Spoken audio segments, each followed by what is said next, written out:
Moving to a new culture can be pretty intimidating. Today, I want to share two stories with you guys. One story is when I moved from Seattle to California. The second story is when I moved from California to Japan, which is where I find myself here right now.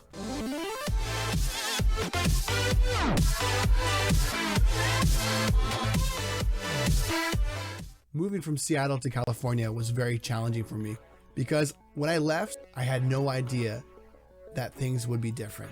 I arrived in California at a church and I attended college there. I became very, very confused and frustrated. Back then I was a know-it-all. I had all the answers for everything and I was very stubborn. I always wanted to give my advice and opinion, whether it was wanted or received. I was very, very, very stubborn. Secondly, California drivers are very different than Washington drivers. I remember being absolutely terrified to drive for at least a year.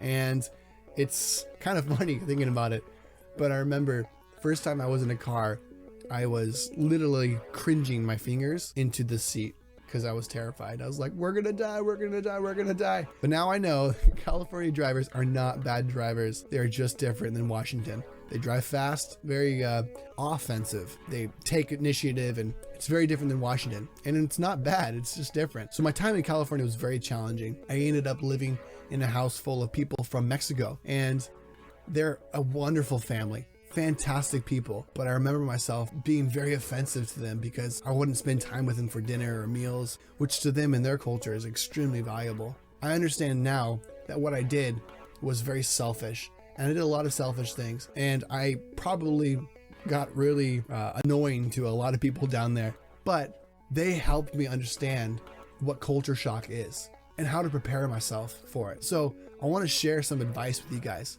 It's not because I think I have all the answers. It's just because I think I've experienced something that's valuable, and I want to share it with you guys so that you will not have to make the same mistakes that I made. So what do you do when you move to a new culture? 2014, I moved to Japan. Thankfully, from my experience from California, I had a little bit of understanding of what's going to happen. And the first thing you need to do is whenever you move to a new place, whether it's in the same country or halfway across the world, you need to understand that it's going to be different. You need to expect that change. I think once you expect that change, things are going to become more easy for you. Not because of a miraculous miracle where the culture changes and you can adapt, but simply because if you expect things to be different, it allows you to have more patience, and more patience allows you to have more time to understand what is going on, why they are doing the things they do, why they say the things they do. Secondly, is that you need to do your homework. You need to spend time understanding the culture that you're in. For me, I spent 5 years studying Japanese. My Japanese is not fluent, nor do I claim to be fluent, but I can speak enough to survive on a daily basis. And I tell you the truth, without my Japanese skills, I would be probably running back home with the tail between my legs. It's helped me out in so many ways. Before I came to Japan, I was recommended by a friend of mine to read a book called Culture Shock Japan. Now, Culture Shock is a book series. It has many, many different titles, and it has pretty much every single country in the world. Culture Shock Japan, Culture Shock England, Culture Shock Singapore, all these different cultures. And reading that book has helped me tremendously because it was a book from somebody who's gone through the same thing that I'm about to do. And that's so key. You need to seek out advice. YouTube for me has been so helpful in understanding a lot of things about culture shock. And that's pretty much why I want to share this video, is because I want to put my story out there to help anybody, go through the same thing that I went through. YouTube's a huge resource for culture and whatnot. The third thing is that you need to have somebody to be the bridge. And what is the bridge? It's somebody who is in the culture you're going to, but can communicate to you in a way that's going to be open, direct, somebody that understands your culture as well, and so that you can be a bridge. For me, it's my wife. She has been tremendously helpful in helping me adapt to this culture in Japan because she's somebody who can be honest with me and I can be honest with her. And also as well, I got connected with a group of people here at a church in Japan, and there's people there that are open-minded and I can sit down and talk with, and it's fantastic. So you need to have that bridge. Absolutely need to have that bridge. And so lastly as well, you need to have some kind of connection to your culture. For me, I love coffee. Coffee is fantastic. And they have coffee everywhere. They have vending machines everywhere. There's great things about Japan. And one of the things is there's vending machines. So every day I'm drinking coffee. That connects me to Seattle. Seattle pretty much is addicted to coffee. Also as well, Frisbee golf. I love Frisbee golf. There happens to be a Frisbee golf course close to where I live. It's the only one close to where I live, but there's one. Also, you can't get ranch sauce here in Japan. And this is something that you're going to find out when you go to the culture or the country you're going to. There's going to be things that are different. So for me, this is like a comfort food, not food. It's a dressing. To me, it's food. I just chug this stuff. It's so good. It helps, ease the process of adaptation. And also as well, with expecting things to be different, you also need to be self-aware. How are your actions affecting those around you? And also, how are those actions of people around you affecting you? Being self-aware is fantastic because it puts you in a place of humility. When you go to a new culture, observation is key. It's clutch. You gotta observe. You gotta be open-minded. You gotta be open-eyed, open-eared. Once you spend time observing, then you can start acting.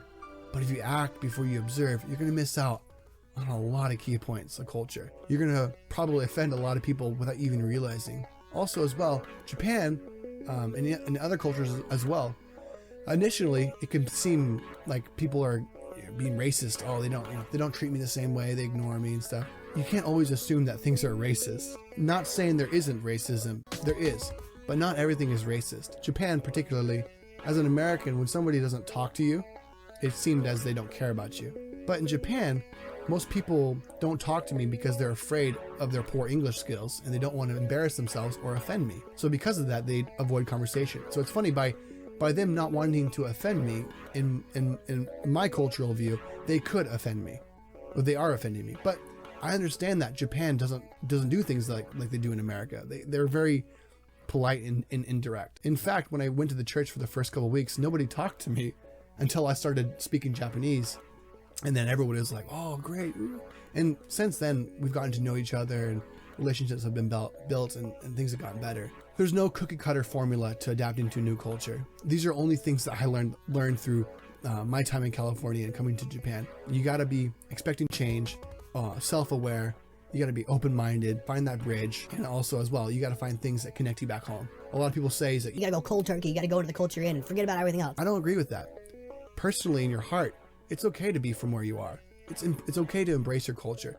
But when you're in another culture trying to live outside of that personal time, you got to be able to act like that culture. You can't be walking down the streets of the country you're living in expecting people to be who you think they should be. Oh, they should be like an American because America's better. No culture is better. No culture is worse. Cultures are different. That's one thing that we should all embrace, is that cultures are different. There's good points and bad points of every single culture, but you can't label it all one. You can't label it all bad or all negative. But you got to understand, okay, it's different. And then once you understand what they do and why they do it, it becomes easier to adapt. To this day, there's still things that frustrate me, but going back, there's that bridge. That's somebody I can talk to. That venting, it's such a helpful therapeutic time, and you need that. Otherwise, you're going to crack. And there's people that crack and end up in very negative situations because of it. This is how I adapted to Japan, and I hope to help you. If you have any questions, please comment on the video below. Let's open this dialogue up. Once again, I'm not an expert on culture, and nor do I claim to be, but I know that when you're in culture shock, that things are hard. They're not easy, and it's important to address these things and talk about it openly. Culture is it's complicated. It's not easy.